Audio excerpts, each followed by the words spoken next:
Dethadi Harika YouTuber స్టార్గా అందరికీ తెలుసు. బిగ్ బాస్ షోతో ఫుల్ ఫేమస్ కూడా అయింది. బిగ్ బాస్ నుంచి బయటికి వచ్చాక ఈమెకు మంచి ఆఫర్స్ వచ్చాయి. అలా కొన్ని సినిమాలు, వెబ్ సిరీస్లలో నటించింది.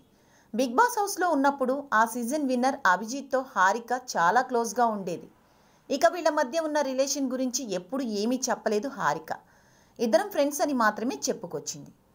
ఇక ఈ మధ్యకాలంలో క్యూట్ హారిక పెళ్లి పెట్టలేకపోతుందని వార్తలు సోషల్ మీడియాలో చక్కర్లు కొట్టాయి. హారిక కొంతకాలంగా ఓ యూట్యూబర్ని ప్రేమించిందని, అతనితో కలిసి సీక్రెట్గా డేటింగ్ చేస్తుందని బోల్డ్ వార్తలు హల్చల్ చేశాయి. మరి ఇంతలో ఏమైందో ఏమో, ఇటీవల తన ఇన్స్టాగ్రామ్ స్టేటస్లో లెట్స్ గో అనే టాస్క్ ఇచ్చేసరికి ఒక నెటిజన్ ఎవరిని పెళ్లి చేసుకోబోతున్నావు అంటూ ఒక ప్రశ్న అడిగేసరికి హారిక రిప్లై ఇచ్చింది.